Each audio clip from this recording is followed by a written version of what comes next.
Hello friends, मैं doctor Shweta Joshi. आपका मेरे चैनल डॉक्टर जोशी होम्योपैथी में बहुत बहुत स्वागत है। दोस्तों, आज की वीडियो में हम बात करेंगे अस्थमा के बारे में। जानेंगे कि अस्थमा क्या होता है, कैसे होता है और उसके लिए बेस्ट होम्योपैथिक मेडिसिन जिनको लेकर के आप अपने अस्थमा की प्रॉब्लम पूरी तरह से ठीक कर सकते हैं। तो आज का ये वीडियो आपके लिए बहुत हेल्पफुल रहेगा, इसे लास्ट तक ज़रूर देखिएगा। और अगर आपने मेरे चैनल को सब्सक्राइब नहीं किया है तो प्लीज़ इसे सब्सक्राइब करिएगा। तो चलिए शुरू करते हैं। दोस्तों, अस्थमा, जिसे हिंदी में दमा भी कहा जाता है, ये एक सांस से संबंधित प्रॉब्लम है। ये एक क्रॉनिक कंडीशन है, मतलब आपको अचानक से कभी भी अस्थमा डेवलप नहीं होगा, अक्यूट कंडीशन नहीं है। ये धीरे धीरे करके इसकी जो प्रॉब्लम है वो बढ़ जाती है।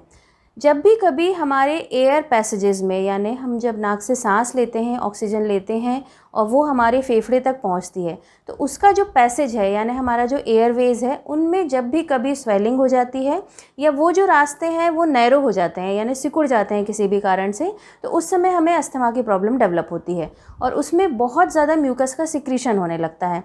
तो ये जो कंडीशन है इसे हम अस्थमा कहते हैं। सिम्टम्स की अगर हम बात करें तो इसमें जो मेन सिम्टम आते हैं उसमें ब्रीथलेसनेस होती है, यानी आपको सांस लेने में बहुत ज़्यादा परेशानी होगी, शॉर्ट ब्रीथ्स होंगे, आपको छोटी छोटी सांसें आएंगी, आपको ऐसा लगेगा कि मैं बहुत गहरी सांस ले लूं बट आप ले नहीं सकते। इसके अलावा आपको बहुत ज़्यादा कफिंग होगी, बहुत ज़्यादा खांसी चलेगी। खांसते खांसते कई बार इतनी थकान हो जाती है कि जो पेशेंट है उसका जो चेहरा है वो नीला पड़ने लगता है, पीला पड़ने लगता है, उससे बहुत ज़्यादा थकान होती है और बहुत ज़्यादा स्वेटिंग भी होती है। इसके अलावा जो पेशेंट है उसे बात करते हुए, हंसते हुए या किसी भी तरह का अगर एक्सर्शन होता है तो उस समय भी बहुत ज़्यादा कफिंग होती है, उस समय भी उसको अस्थमा के अटैक आ सकते हैं। स्पेशली जो अस्थमा का अटैक है वो नाइट में होता है, वैसे पेशेंट टू पेशेंट डिफ़र करता है, कई लोगों को दिन में भी अस्थमा का अटैक आ सकता है, लेकिन मैक्सिमम पेशेंट्स में ये रात में देखने के लिए मिलता है। इसके अलावा चेस्ट में जो है वो बहुत ज़्यादा हैवीनेस फील होगा, बहुत ज़्यादा प्रेशर की फीलिंग होगी। साथ ही साथ जब भी पेशेंट सांस लेगा तो उसमें विस्लिंग साउंड सुनाई देगा, मतलब ऐसा लगेगा जैसे सीटी बज रही है। तो अगर ये सारे सिम्टम हैं तो आप समझ जाइए कि आपको अस्थमा की प्रॉब्लम डेवलप हो रही है। टाइप्स की अगर हम बात करें तो अस्थमा को 4 टाइप में डिवाइड किया जाता है। पहला जो टाइप है वो माइल्ड इंटरमिटेंट अस्थमा। इसमें जो पेशेंट है उसके सिम्टम्स जो है वो माइल्ड होते हैं और उसका अस्थमा का अटैक भी वीक में कभी आ जाता है, कभी नहीं आता। मतलब ज़रूरी नहीं है कि एक वीक में हर दिन उसको अस्थमा का अटैक आएगा, किसी वीक में आ भी सकता है या किसी वीक में नहीं भी आ सकता। सेकेंड जो टाइप है वो आता है माइल्ड परसिस्टेंट टाइप, यानी जो पेशेंट के सिम्टम्स हैं वो तो माइल्ड ही रहेंगे लेकिन वीक में एक ना एक बार उसको ज़रूर अस्थमा का अटैक आएगा। थर्ड जो टाइप आता है वो है मॉडरेट परसिस्टेंट टाइप, यानी जो पेशेंट के सिम्टम है वो मॉडरेट रहेंगे, यानी ना ज़्यादा सीवियर रहेंगे या ना बहुत ज़्यादा माइल्ड रहेंगे, लेकिन वीक में एक ना एक दिन उसको ज़रूर आएगा और स्पेशली नाइट में भी उसको अस्थमा का अटैक आएगा। फोर्थ जो टाइप आता है वो है सीवियर परसिस्टेंट टाइप, यानी इसमें पेशेंट को अस्थमा के बहुत ज़्यादा सीवियर सिम्टम होंगे और वीक में हर एक दिन, इवन एक दिन में भी कई बार उसको अस्थमा के अटैक आ सकते हैं। कारणों की अगर हम बात करें तो इसमें सबसे पहला कारण आता है जेनेटिक। अगर आपके पेरेंट्स को अस्थमा की प्रॉब्लम है तो आप में भी अस्थमा की प्रॉब्लम डेवलप होने के चांसेस ज़्यादा होते हैं। सेकेंड रीज़न आता है एलर्जीज़। अगर आपको किसी भी चीज़ से एलर्जी है, यानी धुएं से एलर्जी है या डस्ट से एलर्जी है, इसके अलावा पॉलेंस जो होते हैं उनसे एलर्जी है, इसके अलावा जो जानवरों के जो हेयर्स होते हैं यानी पेट हेयर्स, अगर आपके घर में कोई पेट है और उसके हेयर से आपको एलर्जी है, तो अगर आप कंटिन्यूसली इन एलर्जेंस के कांटेक्ट में आते हैं तो आपको अस्थमा की प्रॉब्लम डेवलप होने के चांसेस होते हैं। नेक्स्ट रीज़न आता है वो है फूड। अगर आपको किसी भी पर्टिकुलर तरह के फूड से एलर्जी है, जैसे कई लोगों को एग से, मिल्क से, कई लोगों को फ्रेश फ्रूट से, कई लोगों को फ़िश से, इन सब से एलर्जी होती है, लेकिन कई बार ये एलर्जीज़ हमें हमारी बॉडी में पता नहीं लग पाती हैं। तो अगर आप कंटिन्यूसली इस तरह का फूड ले रहे हैं और आपको एलर्जी की प्रॉब्लम है तो आपको धीरे धीरे अस्थमा की प्रॉब्लम डेवलप होने के चांसेस रहेंगे। नेक्स्ट और सबसे इम्पॉर्टेंट रीज़न है जो अस्थमा के डेवलप होने के लिए रिस्पॉन्सिबल है वो है स्मोकिंग। अगर आप बहुत ज़्यादा स्मोकिंग करते हैं तो धीरे धीरे आपको अस्थमा की प्रॉब्लम डेवलप हो सकती है। नेक्स्ट जो रीज़न आता है वो है इमोशंस। अगर आप बहुत ज़्यादा स्ट्रेस में हैं कंटिन्यूसली, या आप कभी कभी बहुत ज़्यादा अगर हंसी के मूड में है तो उसकी वजह से भी आपको अस्थमा के अटैक आने के चांसेस होते हैं। नेक्स्ट रीज़न है वेदर चेंजेस। कई लोगों को वेदर चेंज होने के साथ साथ एलर्जी होती है, उन्हें कफिंग की प्रॉब्लम डेवलप हो जाती है। तो अगर ऐसा कंटिन्यूसली बना हुआ है तो आपको धीरे धीरे करके अस्थमा की प्रॉब्लम डेवलप होने के चांसेस होते हैं। नेक्स्ट और सबसे इम्पॉर्टेंट रीज़न जो आजकल सभी जगह पे पाया जाता है वो है एयर पॉल्यूशन। मेट्रो सिटीज़ में स्पेशली एयर पॉल्यूशन बहुत ज़्यादा मिल रहा है, तो मेट्रो सिटीज़ में अस्थमा के पेशेंट बढ़ने के भी चांसेस बहुत ज़्यादा बढ़ रहे हैं। इसके अलावा अगर आप एक्सरसाइज कर रहे हैं कंटिन्यूसली और आप सांस फूल रही है आपकी कंटिन्यूसली, तो उसकी वजह से भी आपको अस्थमा की प्रॉब्लम डेवलप होने के चांसेस होते हैं। इसके अलावा अगर आपको लंबे समय से साइनोसाइटिस की प्रॉब्लम है या फ्लू बार बार हो जा रहा है, तो उसकी वजह से भी आपको अस्थमा की प्रॉब्लम डेवलप हो सकती है। तो ये कुछ रीजंस थे प्लस कुछ ट्रिगर फैक्टर्स थे जो आपकी बॉडी में अस्थमा को डेवलप कर सकते हैं। अब हम बात करते हैं होम्योपैथिक मेडिसिन्स की। तो दोस्तों, होम्योपैथी में बहुत अच्छी मेडिसिन्स हैं जिनको लेकर के आप अपने अस्थमा की प्रॉब्लम सॉल्व कर सकते हैं। जैसे ही अगर आपको कुछ भी सिम्टम होते हैं आपकी बॉडी में अस्थमा के, और तुरंत अगर आप होम्योपैथिक ट्रीटमेंट स्टार्ट करते हैं तो आपको बहुत जल्दी रिलीफ मिलेगा।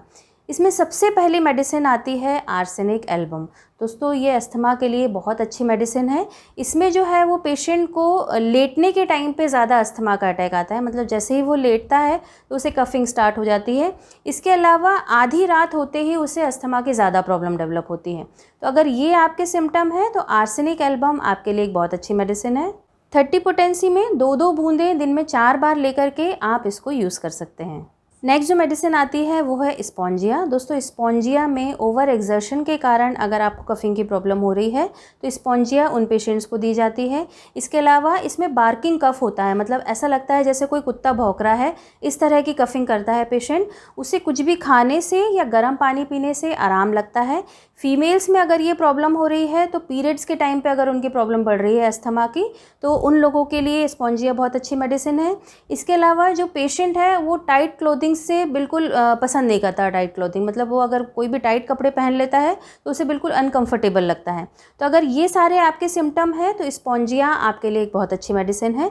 30 पोटेंसी में 2-2 बूंदें दिन में 4 बार लेकर के आप इसको यूज़ कर सकते हैं। नेक्स्ट जो मेडिसिन आती है वो है पोथोस फोएटिडा। अगर आप कंटिन्यूसली ऐसे एरिया में रह रहे हैं जहां बहुत ज़्यादा डस्ट है और कंटिन्यूसली डस्ट के कांटेक्ट में आ रहे हैं, डस्ट को इनहेल कर रहे हैं और उसकी वजह से अगर आपको अस्थमा की प्रॉब्लम डेवलप हुई है, तो ये आपके लिए एक बहुत अच्छी मेडिसिन है। इसमें पेशेंट को स्टूल पास करने से आराम मिलता है और जो पेन होता है, अगर चेस्ट में उसे पेन हो रहा है तो वो एक फिंगर रख के बता सकता है स्पॉट में कि मुझे इस जगह पे पेन हो रहा है। तो अगर ये आपके सारे सिम्टम हैं तो पोथोस फोएटिडा आपके लिए एक बहुत अच्छी मेडिसिन है। 30 पोटेंसी में 2-2 बूंदें दिन में 4 बार लेकर के आप इसको यूज़ कर सकते हैं। नेक्स्ट जो मेडिसिन आती है वो है नेट्रम सल्फ। नेट्रम सल्फ बच्चों में अगर अस्थमा का अटैक आ रहा है तो उनके लिए बेस्ट मेडिसिन है। इसके अलावा अगर आपके ह्यूमिड वेदर में या डैम्प वेदर में अस्थमा की प्रॉब्लम हो रही है और जो अस्थमा का अटैक है वो सुबह 4 से 5 बजे के बीच आ रहा है, तो ये आपके लिए बेस्ट मेडिसिन है। इसमें जो पेशेंट है उसे जब भी अस्थमा का अटैक आता है और खांसते खांसते जब उसके चेस्ट में दर्द होने लगता है तो वो अपने चेस्ट को होल्ड कर लेता है, तो उस चीज़ से उसे आराम लगता है। इसके अलावा जो बलगम है उसका कलर ग्रीनिश होता है। अगर ये सारे आपके सिम्टम हैं तो नेट्रम सल्फ आपके लिए बेस्ट मेडिसिन है। इसको आप 6x पोटेंसी में ले सकते हैं। 4 टैबलेट आपको दिन में 3 बार लेकर के इसे यूज़ कर सकते हैं। नेक्स्ट जो मेडिसिन आती है वो है ब्लाटा ओरिएंटैलिस। दोस्तों, ये बेस्ट मेडिसिन है अस्थमा के लिए।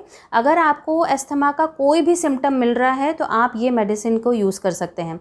स्पेशली ये मेडिसिन ओबेस पर्सन में दी जाती है, जो लोग बहुत ज़्यादा मोटे होते हैं और अगर उनमें अस्थमा की प्रॉब्लम है तो उन लोगों को दी जाती है। इसमें पेशेंट को स्लाइटली एक्सर्शन से ही कफिंग शुरू हो जाती है और कफिंग में जो एक्सपेक्टोरेंट होता है यानी जो बलगम निकलता है वो पस की तरह दिखाई देता है। लेकिन पेशेंट को जब भी वो एक्सपेक्टोरेशन बाहर आ जाता है यानी बलगम बाहर निकल जाता है तो उससे आराम लगता है। तो अगर ये सारे आपके सिम्टम हैं तो ब्लाटा ओरिएंटैलिस आपके लिए बहुत अच्छी मेडिसिन है।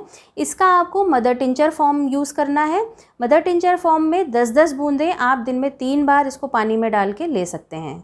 नेक्स्ट जो मेडिसिन आती है वो है एस्पिडोस्पर्मा। दोस्तों, एस्पिडोस्पर्मा जो है वो आपको मदर टिंचर फॉर्म में यूज़ करना है। ये जो मेडिसिन है ये हमारे ब्रेन में जो हमारे रेस्पिरेटरी सेंटर्स होते हैं उनको एक्टिवेट करने का काम करती है। इसके अलावा हमारे ब्लड में ऑक्सीजन के लेवल को कंट्रोल करती है। तो इसकी 10-10 बूंदें आपको दिन में 3 बार लेना है। अगर आपको बहुत ज़्यादा प्रॉब्लम है तो हर घंटे पर भी आप इसको ले सकते हैं। नेक्स्ट जो मेडिसिन आती है वो है ग्रेंडेलिया रोबस्टा। दोस्तों, ये मेडिसिन भी आपको मदर टिंचर फॉर्म में यूज़ करना है। इसमें जो पेशेंट है वो जब भी लेट जाता है तो उसे लगता है कि उसे सांस नहीं आ रही, वो जब भी लेटा हुआ रहता है तो वो बस उसे यही लगता है कि अब मैं सांस नहीं ले पाऊंगा और वो जल्दी से उठ के बैठ जाता है। तो अगर ये आपके सिम्टम है तो ग्रेंडेलिया रोबस्टा आपके लिए एक बहुत अच्छी मेडिसिन है। अगर आपको अस्थमा का अटैक आ रहा है तो उस टाइम पे आप इसको हर 15 मिनट में 5 से 10 बूंदें यूज़ कर सकते हैं, और अगर नॉर्मल कंडीशन में है तो आप इसकी 10-10 बूंदें दिन में 3 बार लेकर के इसे यूज़ कर सकते हैं। इसके अलावा नेक्स्ट जो मेडिसिन है वो आपको इनमें से कोई भी अगर आप मेडिसिन यूज़ कर रहे हैं उन सभी के साथ ये मेडिसिन यूज़ करना है, जिसका नाम है BC number 2 bio combination number 2। ये जो है ये ब्रीथलेसनेस के लिए है। जब भी आपको ब्रीथलेसनेस की प्रॉब्लम हो रही है, यानी अगर सांस नहीं आ रही है, तो उस टाइम पे आप ये दवा को यूज़ कर सकते हैं। इसकी आपको 4-4 टैबलेट दिन में 3 बार लेकर के यूज़ करना है। तो दोस्तों ये तो थी कुछ होम्योपैथिक मेडिसिन जिनको लेकर के आप अपने अस्थमा की प्रॉब्लम पूरी तरह से ठीक कर सकते हैं। इसके अलावा आपको कुछ प्रिकॉशंस भी ध्यान रखना है। आपको जिन भी चीज़ों से एलर्जी है उससे कुछ टाइम तक दूर रहना है, क्योंकि अगर आप मेडिसिन खा रहे हैं तो धीरे धीरे आपकी बॉडी में उस एलर्जन के लिए इम्यूनिटी डेवलप होगी, तो तब तक के लिए आपको उस एलर्जन से दूर रहना है। इसके अलावा आपको डेली स्टीम लेना है। स्टीम से आपके जो एयर पैसेजेस हैं उनको खुलने में ज़्यादा हेल्प मिलती है। इसके अलावा आपको कुछ ब्रीदिंग एक्सरसाइजेस करना है, जैसे अगर आप बलून फुलाने की एक्सरसाइज करते हैं तो उससे आपके लंग्स को एक्सपेंड होने में काफ़ी हेल्प मिलती है। साथ ही साथ आप प्राणायाम्स कर सकते हैं, जो अनुलोम विलोम है या और भी सांस से संबंधित जो भी प्राणायाम होते हैं उनका आप यूज़ कर सकते हैं। इसके अलावा अगर आपको ऐसा लग रहा है कि आपके एरिया में आसपास बहुत ज़्यादा एयर पॉल्यूशन है और आप उसके लिए एलर्जिक हैं, तो आपको बाहर जाते हुए मास्क का यूज़ करना चाहिए। साथ ही साथ अगर आप स्मोकिंग कर रहे हैं तो स्मोकिंग आपको क्विट कर देनी चाहिए। तो ये कुछ प्रिकॉशंस रख के प्लस होम्योपैथिक मेडिसिन लेकर के आप अपने अस्थमा की प्रॉब्लम पूरी तरह से ठीक कर सकते हैं। तो दोस्तों आज के वीडियो में बस इतना ही। उम्मीद है आपको मेरा ये वीडियो पसंद आया होगा, तो प्लीज़ इसे लाइक करिए, शेयर करिए और मेरे चैनल को सब्सक्राइब करिए।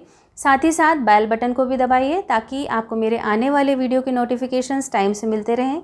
चलिए मिलते हैं अगले वीडियो में, तब तक के लिए नमस्कार।